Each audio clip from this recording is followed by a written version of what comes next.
Welcome to the Fortified Life podcast, where we learn how to develop a dependency on Jesus in the marketplace. From the boardroom to the bathroom, God is with you. Here's our host, author, speaker, teacher, encourager, stewardship coach, and my husband, the man they call Mr. Fortified, Jason Davis.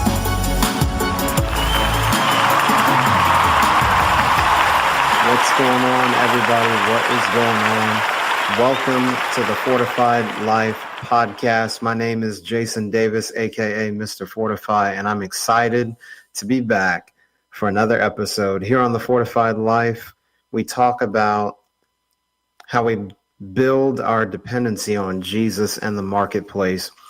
And we do that by bringing guests on who are unashamed, and they are actively, I say actively, they are listening and hearing from God and making kingdom decisions day to day, whether blue collar, white collar, whether they're an influencer, a CEO, an author, a coach, they're doing it. And we can learn a lot from their stories and their experiences. And it's no different tonight. And I got to tell you, tonight's going to be awesome, folks. This is a powerful woman of God that is our guest tonight. But before I bring her on, let me introduce her to you. Nakeisa Jackson is a registered nurse, author, speaker, and ministry leader of Flow Connection Ministries. She is the founder of Aniyah Space, an organization dedicated to helping women living with HIV. She also coaches women on how to develop their relationship with God, to walk boldly and confidently in what they have been called to do. She reached these women through coaching, blogs, her podcasts, her YouTube channel, and events. Ladies and gentlemen, please welcome to the Fortified Life, Miss Nakeisa Jackson.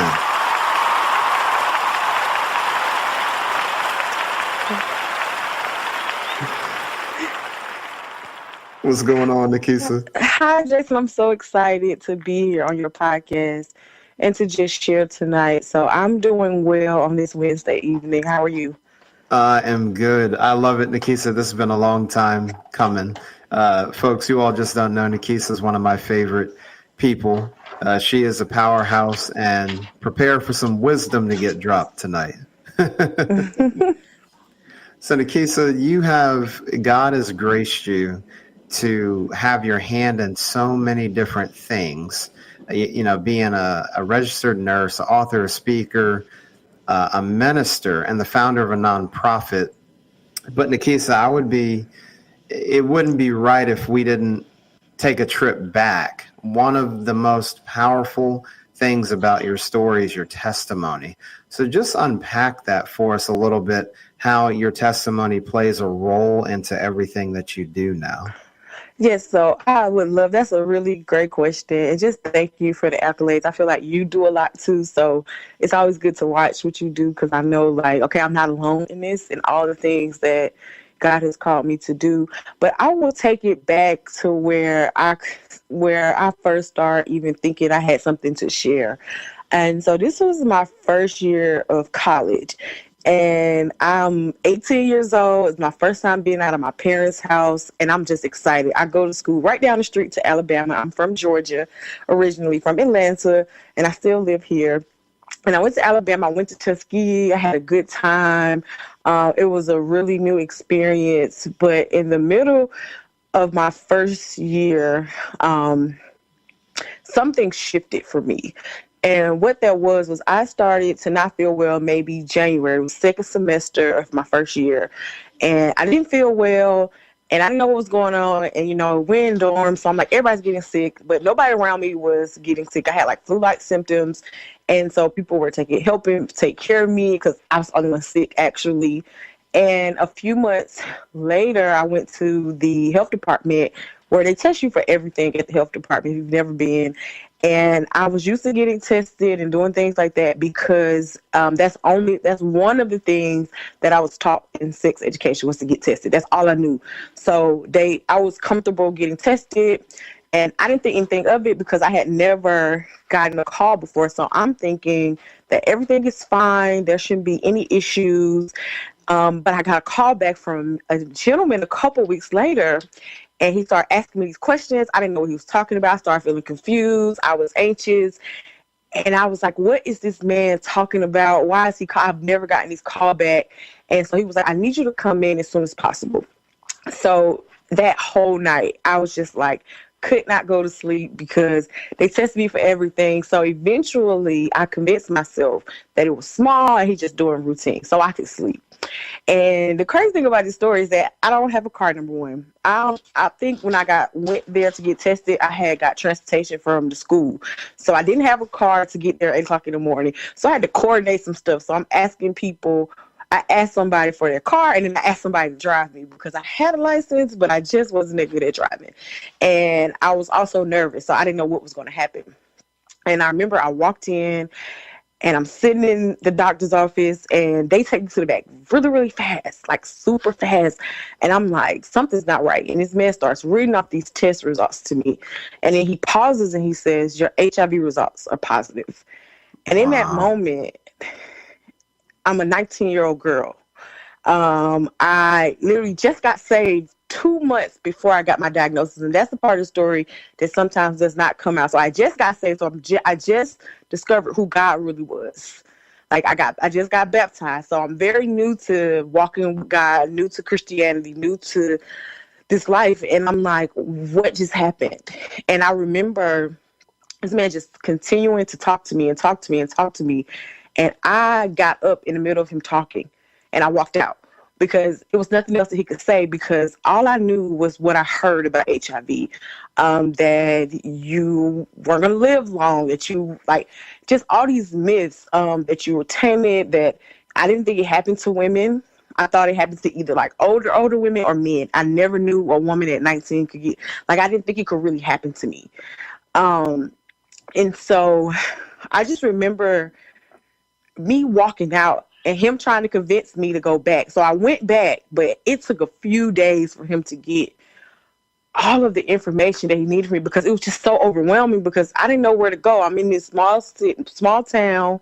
It's not a lot of resources. They're not giving me a lot of information. He doesn't have a lot of compassion. I feel like he just wanted to check mark his paperwork.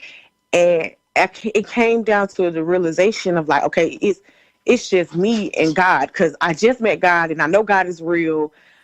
And I'm like, I don't know what to do in this moment. Like, do I prepare to die? Do I prepare to live? Like, it's so many thoughts that go through your head. And I remember I went to God in prayer. And this is back, Jason, if I could be honest, this was back when people would say you can't hear from God yourself, which we know is not true. That's back when I was going to a regular, like, I think non-denominational church, and nobody talked about hearing the voice of God for yourself. Nobody talked about the prophetic. Nobody talked about any of these things. But I knew for a fact that I could hear from God.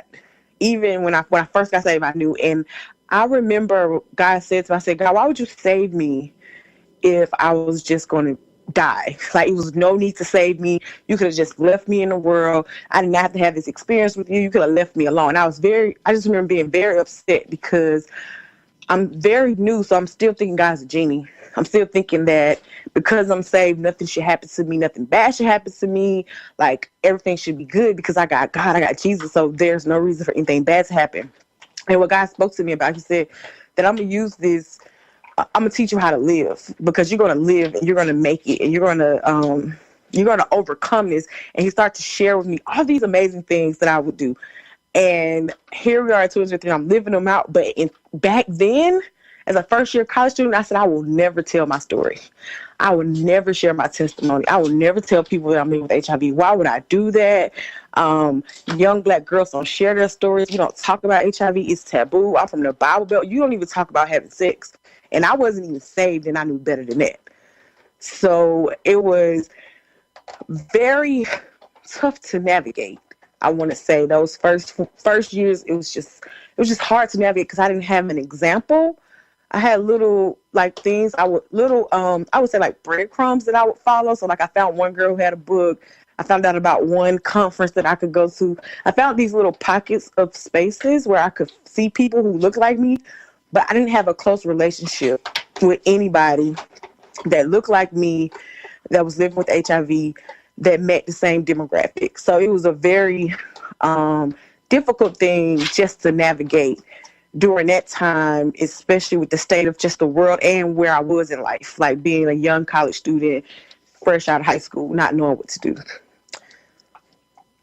My goodness, Nakeisa, you're 19, you're brand new to the faith, and then you get this type of diagnosis. I can't even imagine the level of emotion running through your mind. That's just unbelievable. And like you said, fast forwarding to 2023, where you are now encouraging other people and telling your story and your testimony.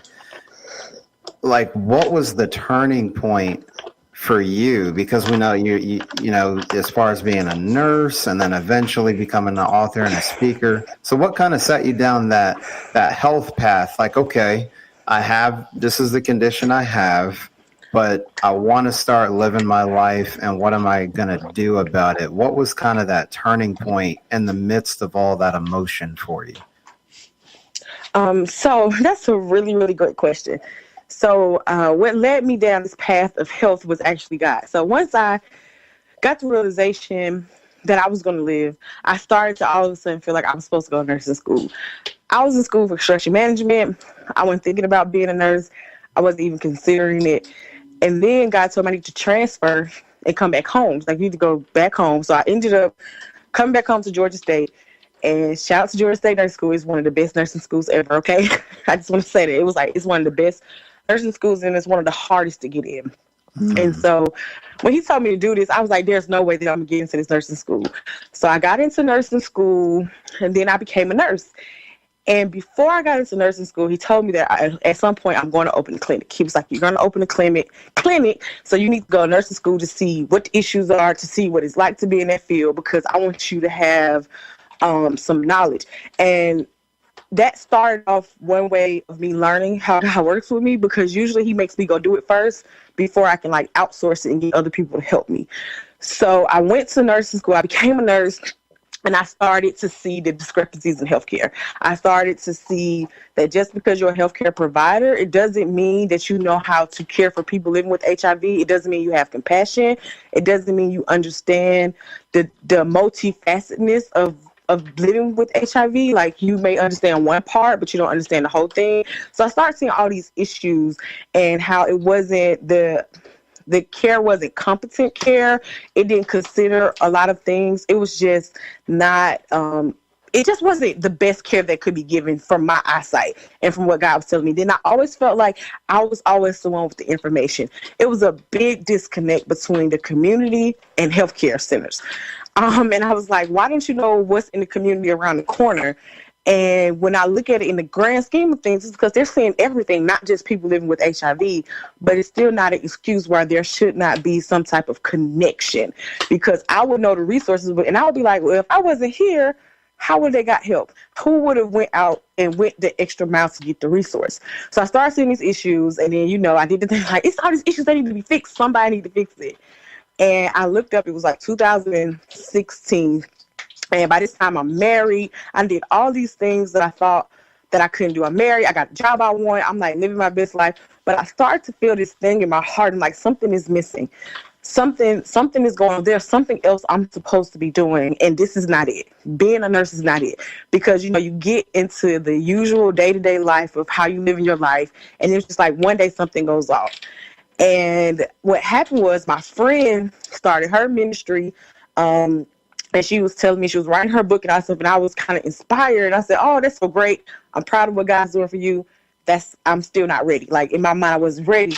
But what was happening was God started to show me, like, you're helping all these people in private. You're helping people at your job. You're helping, like, if people would come to me who knew I had HIV, if they would come in my personal life and ask for help, I would give them assistance. He was like, you're doing all of these things. But there are more people that you're supposed to help. And I was like, I can't help all those people. And I ended up taking this class, and they told us, you need to do a passion project. And I was like, oh, what can I do? And then I was like, I'm going to start a business. I was like, I'm going to start a t-shirt business. I'm going to write a blog. I had all of these ideas. And I sat down with a business coach, and he was like, the idea you need to run with is you need to tell your story about living with HIV. And I was like, I don't want to do that. And I just kept saying, I don't want to do it. I kept saying, I don't want to do that. I don't want to do that. And then I said, okay, I'll just write a piece of a book. So I wrote the basic testimony of going into the doctor's office. And one person was like, "You're a great storyteller." And I promise you, I just ran with it and I wrote the book. Wow. My goodness.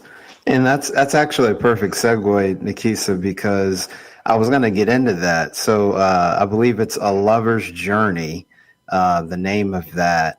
And just talk about, I know you were hesitant at first, but what is the book about, and what do you want readers, and yes, readers are leaders, but what do you want the readers to know most about this publication? Okay, so I have two books. So my second book is A Lover's Journey that I just released. And I would say that while that's not the book with my direct testimony, my direct testimony is a book I wrote called Life After HIV Removing the Mask. I think A Lover's Journey is a good book to talk about because it encompasses that testimony. And so the biggest takeaway I want people to know about my book, A Lover's Journey, is understanding that it is a journey and it does not stop. Learning how to love yourself and see yourself in the way that God sees you is a lifelong journey. I don't think it ever stops because once I got this HIV diagnosis, I had to really learn how to love myself more than I've ever had to love myself before, because I know what they were saying about people living with HIV. I know what they said about women, men, children. I knew about the stigma. And I just refused to let that infiltrate me and infiltrate my mind and then stop me from the things that I knew I was destined to do, because I'm in college. I'm going to graduate. I'm going to nursing school. I have all these amazing things happening. I'm not what people are trying to portray. Right? I'm not any of those things as far as what they're saying in the media, what people are saying that don't know me, who just got myths about HIV. So I was like, I got to really learn how to love myself at the core. So the biggest takeaway is really that it is a journey to really love yourself. And this book, A Lover's Journey, will really help you break down love, what God says about love, my own journey of what I used to think love was, and then really just using that to discover your purpose and what God really wants you to do. Because I took that journey and I started that journey, that's how I discovered that I was supposed to start a nonprofit, that I was supposed to write books, that I was supposed to minister, all these things that I don't think I would have been able to do that without love, because I wouldn't have felt worthy enough and I wouldn't have felt like God could have chosen me of all the people he could have chosen. So that would be my biggest takeaway from that book. Love it, folks. You need to make sure you get a copy. I know I've got mine. So Nakeisa, are both books, are they available on Amazon, or where can people get them? Yes, you can get both books on Amazon. And if you go to my Instagram page, I do have a bundle where you can get 2 signed copies and a bookmark and some other things directly from me, but they are both on Amazon. So feel free to go in there and grab your copy. Okay, now y'all heard straight from the author, right? You want a signed copy. She just told you what it is and where to get them. So make sure. We'll have all this in the show notes too. Ladies and gentlemen, so don't worry. You're like, oh man, what did Nakeisa say? Where do I get it? We'll have it in the show notes. And that's the beauty of going back and listening to something on demand like a podcast. Yes. So Nakeisa, there's just so many threads. Every time I've been fortunate to hear your story in multiple contexts over the years. And what I love is just the resiliency, and stemming from you know, Scripture tells us to love your neighbor as yourself. And so you really went down that journey, and then developing the courage and the boldness. So we have the path of being a registered nurse. Then we develop the courage to write the book. And then you start a nonprofit. It just continues. So talk about just the idea for that and how Aniyah Space developed. Yes, I would love to talk about that. So with my first book, I wrote my first book, Life After HIV Removing the Mask. And while I was preparing for the book signing, I was like, this is a perfect opportunity to educate people. So I turned it into an educational event. I found community partners and things like that. And when I finished the event and I got all the proceeds from the book sales, God was like, okay, take that money and start a nonprofit. I heard it very clear. I did not know what it was going to be called. I didn't know anything. But he was like, start a nonprofit to help women living with HIV. And that's pretty much all I knew. So it was kind of like one of those obedience things where I have a prior experience in business experience. Because I've like worked for my uncle. I have a family of entrepreneurs. So I know the basics of starting a business. I know how to go find your name and all that stuff. So I did that because that's the knowledge that I had at the current time, right? So I did that. I got all the paperwork that I could get with the amount of money that I had. And I just kind of sat there and I was like, I don't know what to do now, God. All these people are asking me to speak. People are asking me to come out of state to do vendor events, to sell my book. And actually, I think I'm good with just writing the book. So what I'm going to do is I got this nonprofit like you told me to, but I'm going to sit it down, right? I'm going to sit it down because I don't know what I'm doing. And I don't want to look like a fool. I don't want to embarrass myself. And wasn't the book enough? And I was like, the book wasn't enough. It was just the start. You sharing your story about HIV wasn't even enough. Like, it's time for you to take this to the next level. So I said, well, God, like, what am I supposed to do with this? And he was like, he really reminded me of my life experience, what I went through when I was diagnosed, of having to navigate things by myself. I had to navigate the healthcare system by myself. Like, it was a lot of things I had to navigate by myself, a lot of education I did on my own that I did not know prior to my diagnosis because I needed to find out the truth about HIV. I had all of these resources, and because I'm the type of person that when she needs something, she's going to go find it. I had made all these partnerships in the community. So I started finding places. I started finding these women that were living with HIV. And because I shared my story so publicly, which I don't think I mentioned, before I put out a book, I shared my story on YouTube. My inbox started flooding with women. Like women from different countries, different states, different areas, women that looked like me, women that didn't look like me. And I didn't know what to do with it. My inbox got crazy. I couldn't respond to everybody. And I was like, what am I supposed to do with all of these women? And I put them in a group, and I said, I'm starting a support group because that's all I knew. So in the beginning, A Nice Place was just a support group where we went live once a month. It was nothing in person because I did not know what I was doing. And God just began to tell me that the purpose of the organization is really to provide holistic care services, meaning we don't just look at if your physical health is okay. We want to look at your emotional health, your mental health. We want to look at if you have housing, do you have food to eat, things like that, because there are so many factors that stems around having an HIV diagnosis. And what I found in my own research is that mental health is very important, and then also social support, because social support and having make sure your mental and emotional wellness is well. It helps you stay in care. It helps you stay connected so that your physical health won't suffer as a result. So once I discovered that, I just took all that together, and of course with my nursing knowledge, to build out this social welfare kind of organization that's now moving towards getting a building, being able to build out the actual clinic part that God told me about well over 10 years ago when I was first diagnosed. Folks, if you're not encouraged hearing this, then you're just not paying attention. I don't know how you couldn't be moved. That is powerful, Nakeisa. I just never ceases to amaze me. So if those of you've heard of the 7 mountains or the 8 streams of influence. So there's healthcare, there's business, and then you have a nonprofit, and then there's ministry, Nakeisa. So as you're helping and supporting women, knowing your backstory and the industries that you've worked in, how does that help your approach to ministry? Oh yes, I love this question. Now this is my area. I know you're probably listening like, oh, this girl talks about this. Now ministry, that's like my best friend. That's my baby. So what I found out about me in ministry is that what was happening is whenever I would speak, when the words would come out of my mouth, God would come out of my mouth because I had a relationship with God. So scripture would fall out of my mouth. And next thing I know, I'm dropping wisdom. Did not know it. Next thing I'm ministering to people or I'm talking to people, and people are like, how do you know that? And how did you know I was dealing with that? And I'm like, I don't know how I know that, but I'm just telling you what I think is coming from my knowledge base.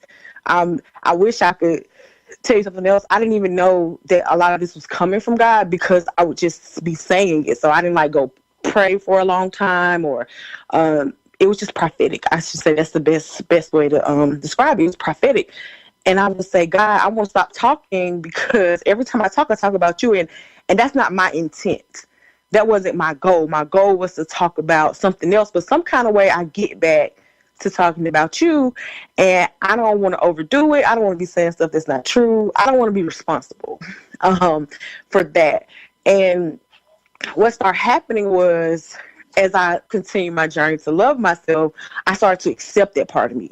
And I started to say, well, this is who I am. Like, I need to accept that this is who I am.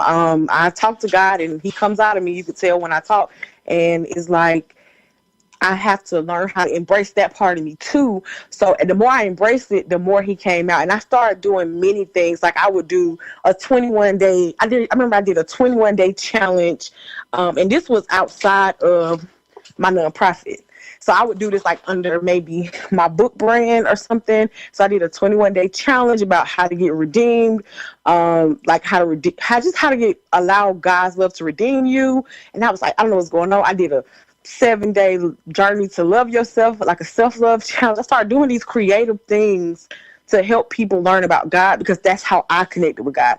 So I never had a relationship with God where all I did was just like pray or sit there. I would do things like journal. I would do things like just draw and create and write poetry and do different things. And I was like, this is amazing. And God was like, this is something you could share with other people. You could teach other people how to do this.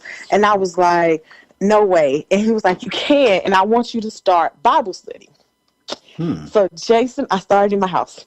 I did Bible study in my house right before the pandemic came. And I was just doing it, and I was very comfortable. So I just want to do it in my house. I had a couple people come over. I would make food, and we would do it in my house. The pandemic hit, everybody was staying in their house. So then I was like, what am I supposed to do with this? And I spoke to my spiritual leader, and she was like, it's just time for you to share in another kind of way. It's time for you to start ministering. So what I did was I started just a simple prayer call. Well, I guess I shouldn't say simple, but I started this prayer call, and I launched a ministry. It's called Flow Connection Ministries. And we still do different, like, unique things, but we do like worship calls. We do these things called obedience nights, where we just get together and talk about what we're supposed to be doing and how we're going to make sure we actually do it. We do prayer calls, and we've had like a couple of like challenge, like virtual events. And this year we're going to get into doing some live events. So it's a very unique ministry, but it's really just about teaching women how to connect to God for themselves. So getting away with the old thought that you can't hear from God. It's about activating people in being able to hear the voice of God for themselves, and then making sure that they are doing some of those things that, for some of us, it comes natural to just obey, right? But then for some of us, like me, it's struggle, but we know that it's required. We know that when we are disobedient, we kind of knock ourselves out of the will of God. And then we open up doors that could be shut if we would just be obedient. And so I felt like I had a call to really share that with people and help them understand that is, it's not about your feelings and all this kind of stuff, but it's really just about your obedience, and everything else will fall in place. But I first had to go through it, and then I was able to share with other people. So I'm really excited just about like what God's going to do through the ministry. It's just been a beautiful thing. So many people have really learned and grew throughout that ministry. Wow, that's so awesome to hear, Nakeisa. And you could just tell when even in answering the question, I was like, man, did you all hear the shift in her voice? She said, oh, let me tell you all about what God has been doing from the ministry perspective. I love that, Nakeisa. My goodness. You definitely want to keep track of Flow Connection Ministries and everything that Nakeisa is doing. We'll have links in the show notes. Now, Nakeisa, I wanted to come back to something earlier. You talked about mental and emotional wellness, not just talking about the diagnosis of HIV, but also just the other health factors.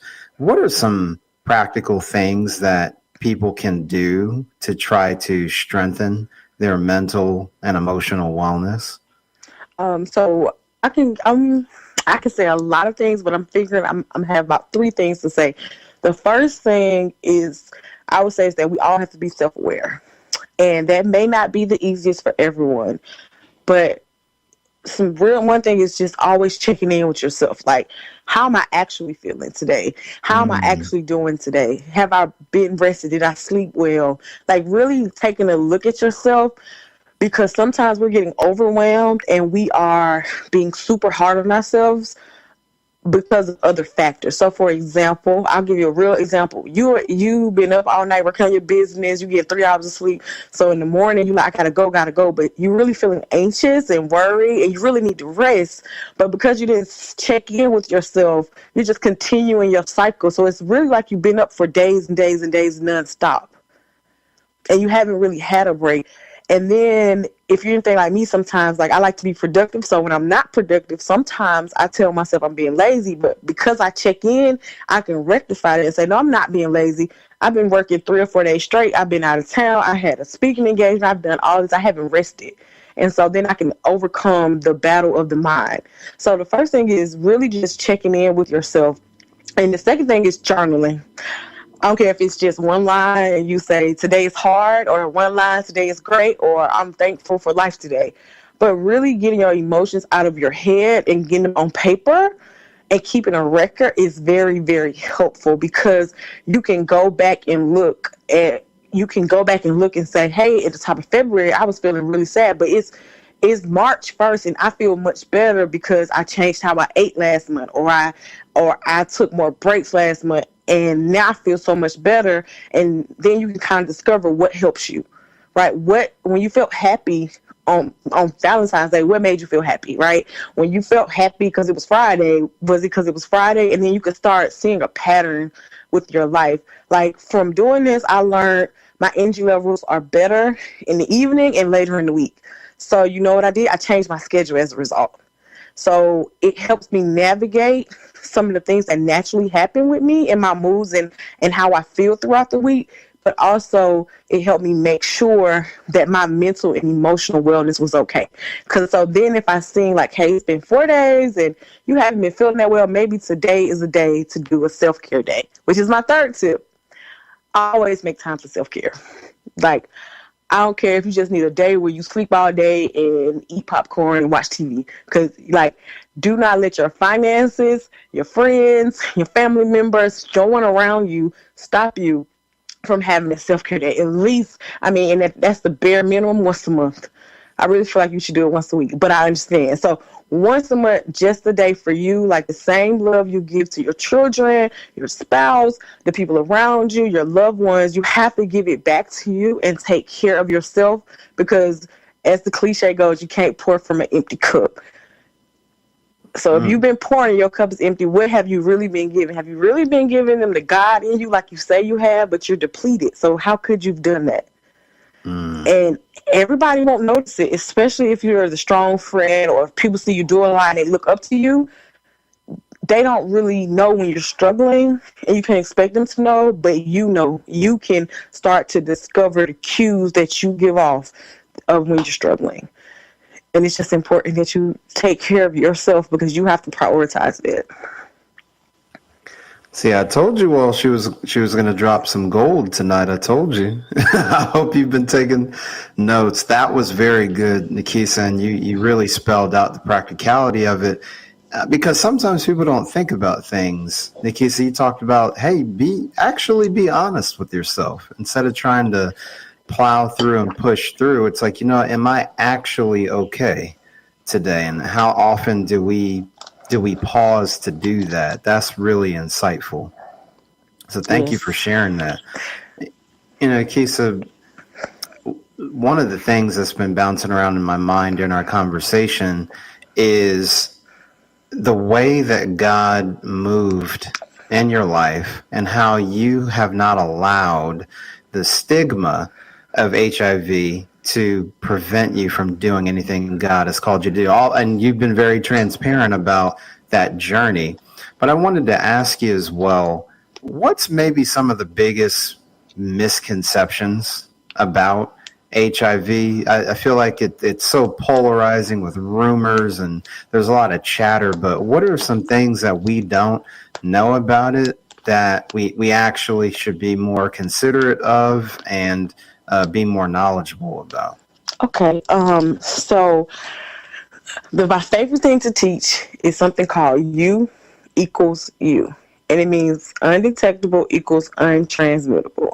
So the biggest misconception that people have is that when you have an HIV diagnosis, naturally you're gonna you can transmit it, you can give it to your children, and all these things. But with proper care and treatment, you actually are unable to transmit HIV via sex, and also to your children. So you can have HIV negative babies, HIV negative partners.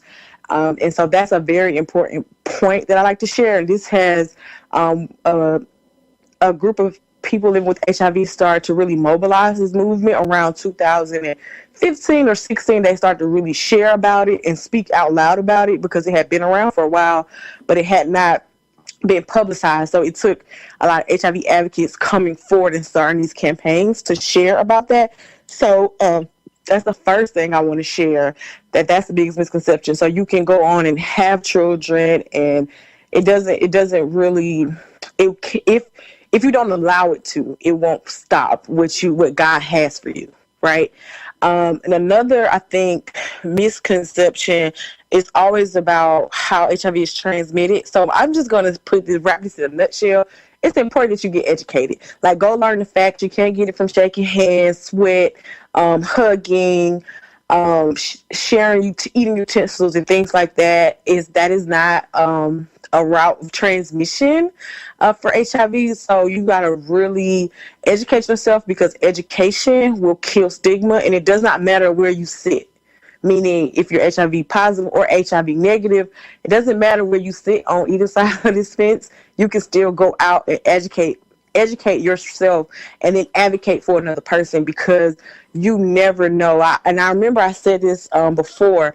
It could be someone in your life right now that's living with HIV but has not shared with you because of your own biases and how you are and your rigidness, right? And not being open-minded. And this person probably really would want to tell you, but when we aren't seeing someone who's open-minded and caring, it could be really hard to disclose information.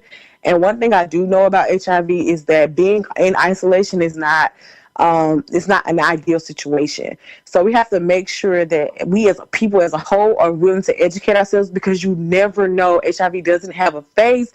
It does not discriminate. It can happen to anyone. And it's important that we as a people all combine together to really combat stigma, so we don't have these misconceptions and lies that happened, that were going on way back in the 80s and early 90s, that we've learned so much information in 40 years, because it's been like over 40 years now, and we have so much information, and it is amazing the things that they have found. And if we don't educate ourselves, we're still going to be stuck even in 2023 when it's 2036. And so stuff is changing every day, and you just have to be willing to do the research, get educated, and participate in advocating. That's good, Nakeisa. I appreciate you breaking that down for us, because there has been a lot of breakthroughs. So I love that. Education helps kill the rumors, and then there's just the empathy part, like just, your fellow brothers and sisters and friends, just be there and love one another. So I love what you were saying there. Nakeisa, you have so much going on because God has graced you to be able to handle it. And I know you've questioned, oh man, Lord, you want me to do this and do that. I share that sentiment with you at times. But Nakeisa, what would you say you're most excited about for this upcoming year in 2023? And this is going to be something that I've kind of shared and teased a little bit on my Instagram, but I haven't actually shared. So I'm excited to share it here, because I finally finished my step 1 in obedience to this. But what I'm most excited about this year is just creating content and producing content. So I have written some poetry, And apparently, I kind of feel like you, Jason, it has to be an album. So I'm like, I don't know how I'm going to do that. Now, I have snuck and done poetry on my podcast before, which I've put down. I need to pick it back up. But I've snuck and done it on there. I used to do this little segment and like throw a poem at the very end. So it's like if you listen to my whole podcast, you can catch it. And I did it for like 2 years. And then God was like, no, it's time. So he started telling me last year. So I finally got to the 10th poem because he was like, just do 10. He gave me a theme. And so it's going to be entitled, I Am Not Fragile. And it's going to be 10 poems behind some beats. And so I haven't got really far in it, but I'm really excited to get that out. And also I wrote a play and I have more books to come. So I'm just really excited to create content. It's just the next step. God's been telling me for a couple years that I'm just going to be a content creator because I would get frustrated in my own gifts of writing because I used to feel like I just write everything. Like, why do I keep writing all these books and they ain't out yet? Why I keep writing all this stuff? It's not out yet. Why I'm creating all these things? And God was like, this is the year to produce a lot of things I created in years before. So that's what I'm most excited about, just to create, and most excited about the poetry album because it's something new. I've never produced music before, so or portrait music and behind it. So I'm excited about it.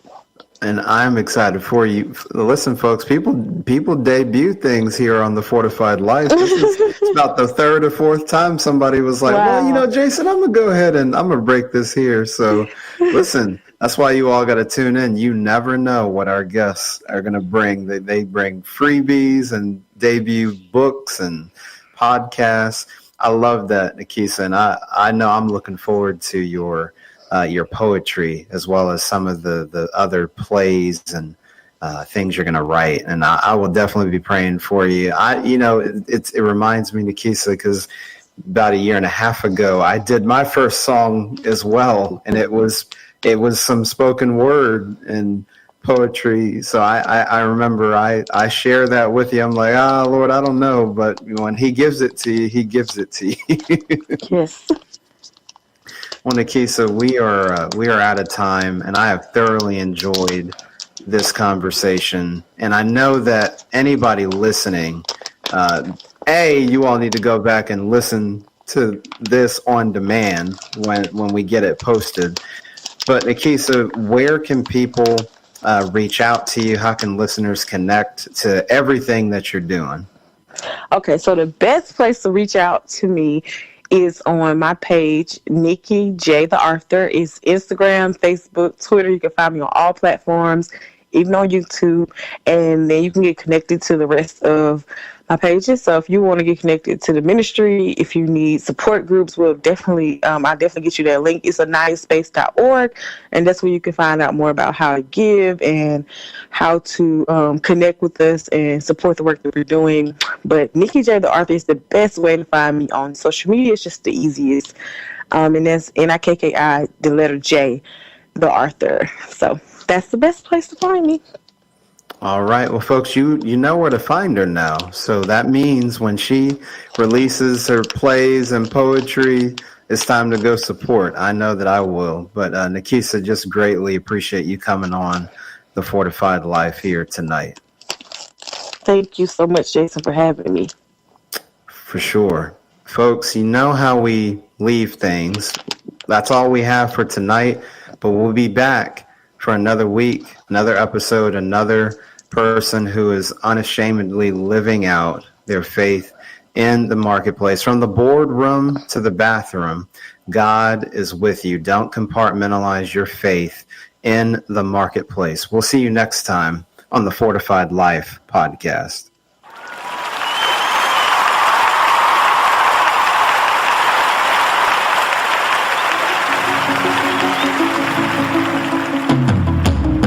Thank you for listening to the Fortified Life podcast. You can catch us live on Wednesdays at 8:30 p.m. Eastern Time and on demand. Check out fortifiedlifepodcast.com for more details. To learn how to live out your faith in the marketplace, grab a copy of Jason Davis's book, Fortified, Being Rooted in God's Plan for Work and Business, available on Amazon.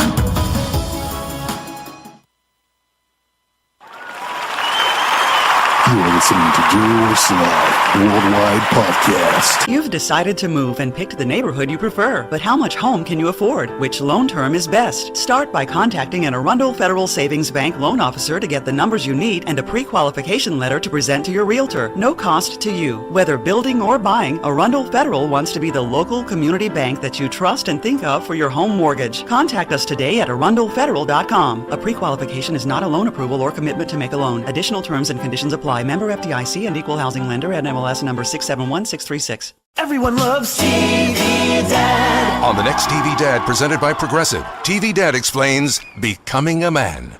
Son, it's time we had the talk. Okay, TV Dad. You know, drivers who switch and save with Progressive could save hundreds. Oh, is that why my voice is changing? That's a question for your health teacher. Listen to your TV Dad. Drivers who switch and save with Progressive could save hundreds. Progressive Casualty Insurance Company and affiliates. Potential savings will vary.